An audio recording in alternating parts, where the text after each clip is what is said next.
Aujourd'hui, ce qu'on va faire tout simplement, c'est d'essayer un nouveau format pour les émissions lecture manga. Salut à tous et bienvenue sur Geeko World. Dans cette nouvelle vidéo lecture manga, je vais donc vous présenter ce que j'ai lu récemment, ce qui a retenu mon attention, et vous partager mon avis tout simplement sur mes dernières lectures. Donc ce qu'on va faire dans un premier temps, c'est je pose ma tasse et je vous donne rendez-vous juste après le générique pour en parler.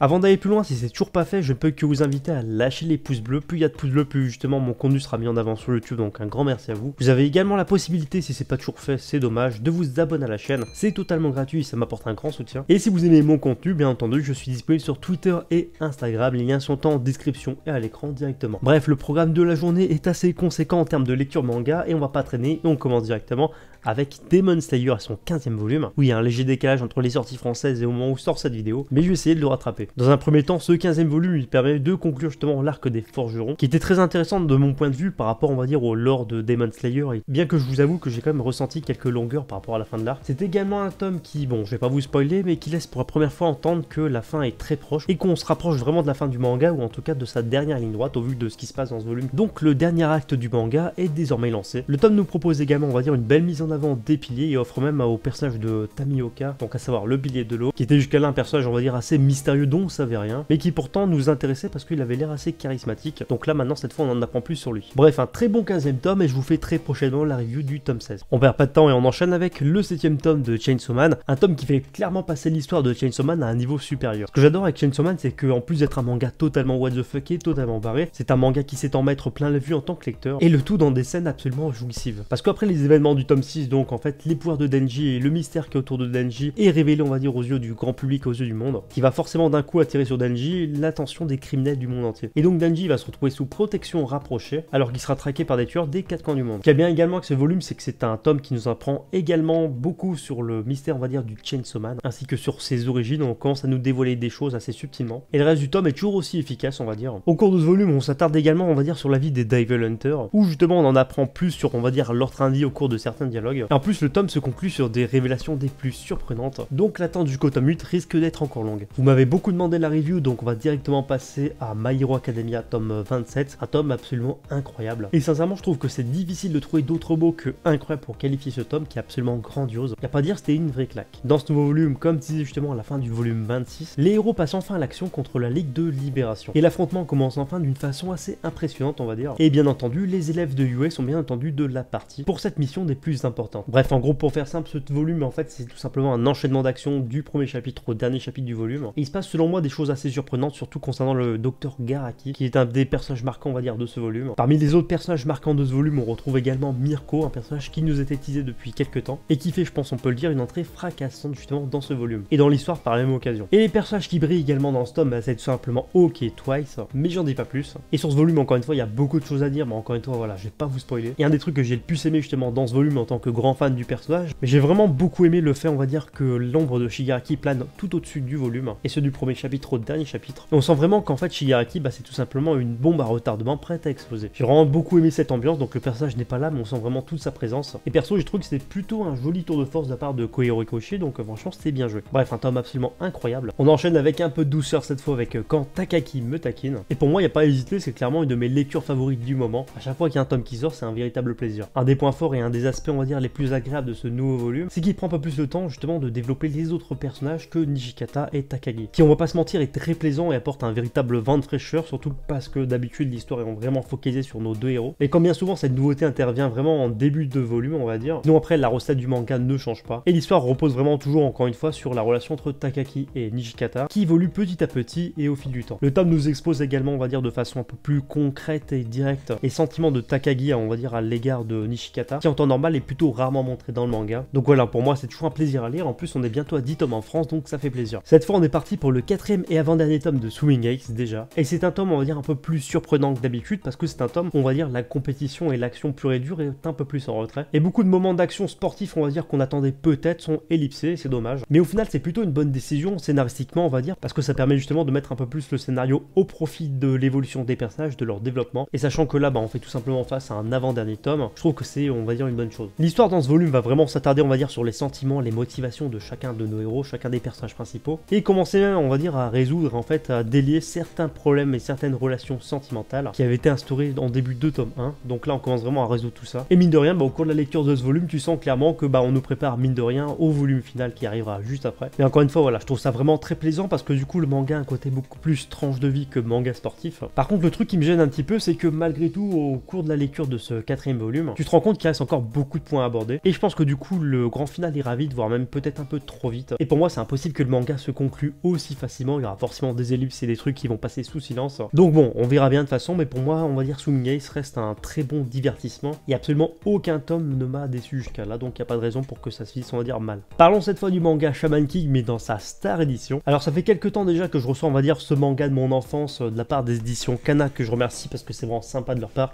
Au début, j'avais commencé à l'acheter, puis après, j'ai reçu les tomes, donc en version presse. Et donc maintenant que j'ai rattrapé, on va dire, mon retard sur les tomes, j'ai fait quasi tout ce qui était sorti d'une traite. Donc là, par exemple, j'ai les tomes 3 et 4. Je vais pouvoir vous en parler de façon beaucoup plus régulière.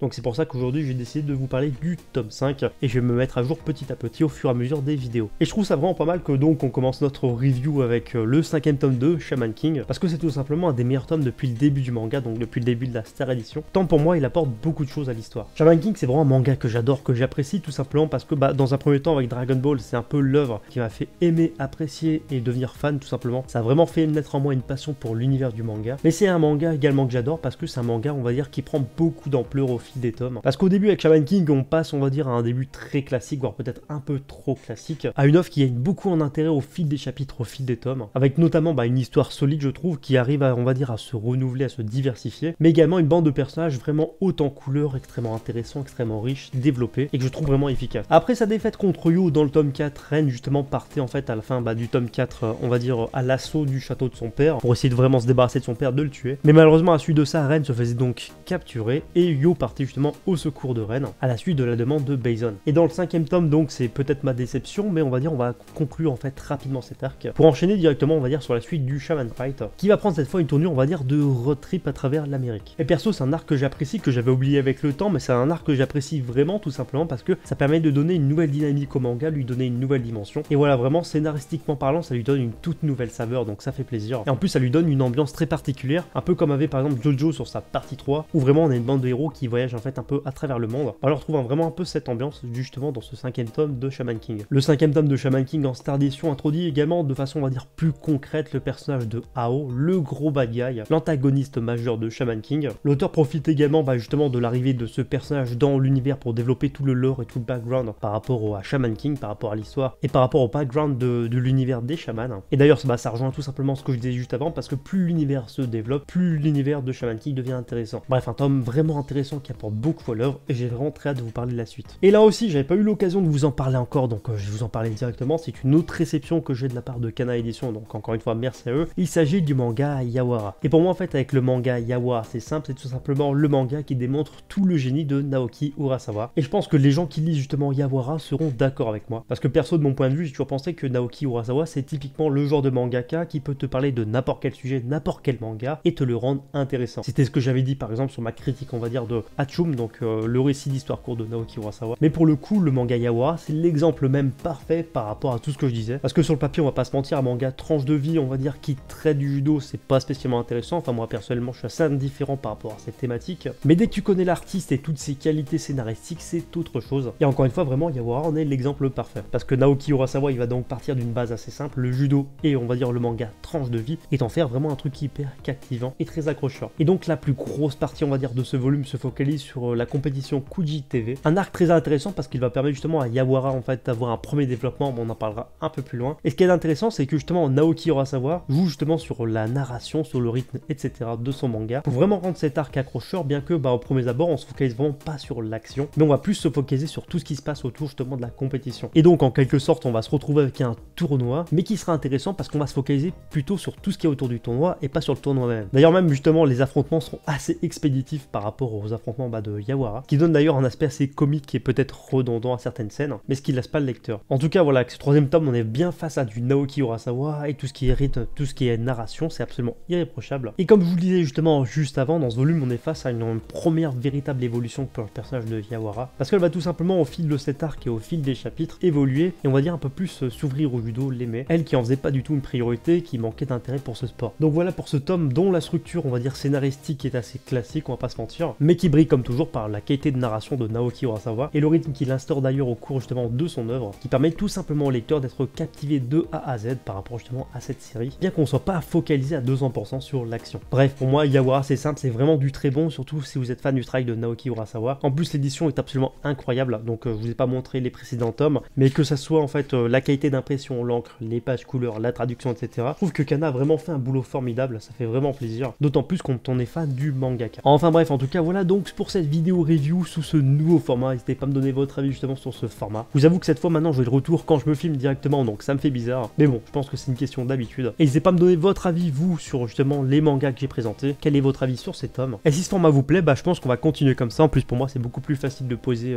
la caméra comme ça et puis de vous parler de mes lectures. En plus je trouve que entre nous c'est un côté beaucoup plus sympathique. Et sur ce, écoutez, bah je vous dis à bientôt pour une prochaine vidéo lecture.